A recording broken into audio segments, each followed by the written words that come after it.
बाबा बागेश्वर रामनवमी पर चौके छक्के लगा रहे थे, क्रिकेटर बन गए, हाथ में बल्ला ले लिया है।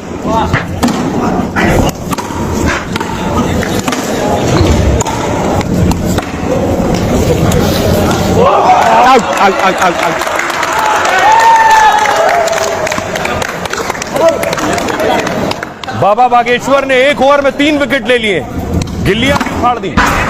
बीजेपी के दूसरे बड़े नेता केंद्रीय मंत्री शिवराज सिंह चौहान कन्याओं को खुद अपने हाथों से खिला रहे थे। उससे पहले हैदराबाद की तस्वीर देखिए, टी राजा हैदराबाद में थे और रामनवमी के जुलूस में शामिल हो रहे थे। अब देखिए जरा वाराणसी में मुस्लिम महिलाएं आरती कर रही हैं। काशी की तस्वीरें मैं आपको दिखा रहा हूं। अब देखिए केंद्रीय मंत्री शिवराज सिंह चौहान कन्याओं को अपने हाथों से खिला रहे हैं हलवा पूरी।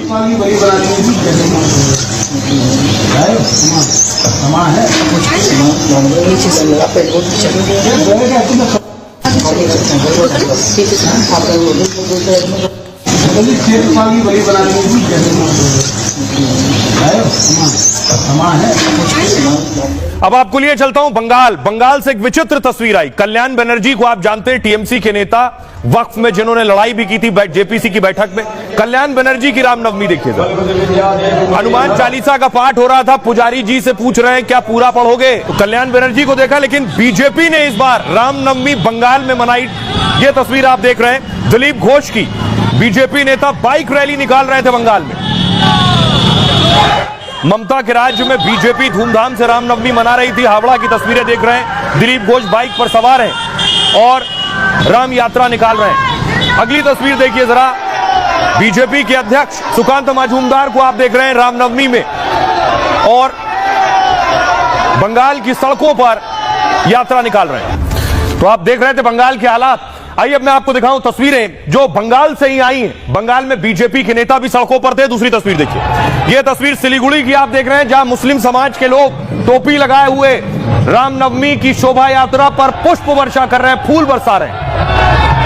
बंगाल में मुसलमानों ने फूल भी बरसाए हैं, पानी की बोतलें भी बांटी हैं जो लोग यात्रा में शामिल थे।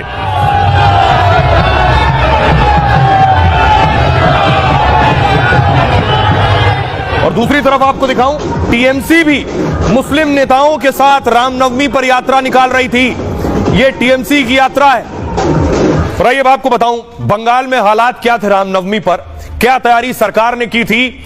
सरकार पर आरोप लगे कि उन्होंने कई जगह यात्रा रोकने की कोशिश की, लेकिन बीजेपी ने अपने सारे बड़े नेताओं को उतारा था। बंगाल में कड़ी सुरक्षा के बीच शोभा यात्रा निकाली गई। शोभा यात्रा और रैलियों को लेकर पुलिस अलर्ट पर थी। जुलूस के दौरान हिंसा और गड़बड़ी की आशंका थी, इसको लेकर पुलिस सुरक्षा सख्त कर दी गई थी। गड़बड़ी रोकने के लिए कड़े कदम उठाए गए। रामनवमी से पहले सियासी बयानबाजी से तनाव बढ़ गया था। मुर्शिदाबाद, हावड़ा, कूच बिहार में सुरक्षा के कड़े इंतजाम किए गए थे।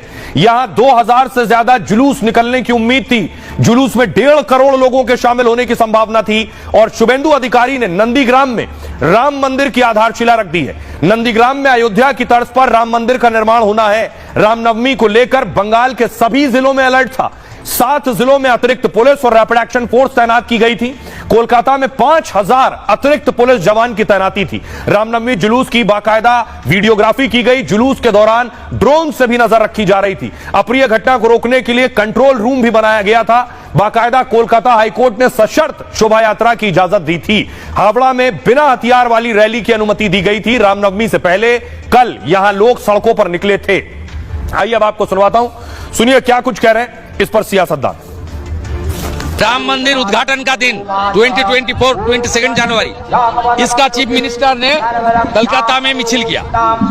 महाकुंभ को मृत्यु कुंभ बताया। हिंदू धर्म को खिलाफत कमेटी का प्रोग्राम ईद का दिन गंदा धर्म बताया।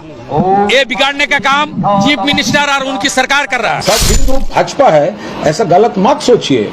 राम को पूजा, राम जी का पूजा और भाजपा वो एक नहीं है।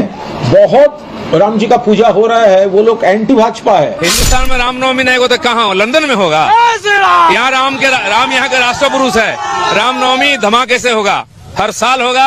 और एक से एक बड़ा होगा। घर घर से लोग एकदम रास्ते के ऊपर है। रामनवमी को मनाया जा रहा है जैसे दुर्गा पूजा हम लोग मनाते हैं। आप पश्चिम बंगाल में सबसे बड़ा गर्व का बात है, पूरा देश में राम छा गए हैं। पश्चिम बंगाल में घर घर में भी राम छा गए हैं। ममता बनर्जी जो मुख्यमंत्री हैं ये सनातनियों का अपमान कर रही हैं और सीधे कह रही हैं कि दंगा होगा। अरे आप एक मुख्यमंत्री हैं, आप दंगा होगा कैसे कह सकती हैं? आपका काम है इस राज्य का एडमिनिस्ट्रेशन ठीक रखना। आप दंगा किसको, सनातनियों को दंगाबाज बना रही हैं?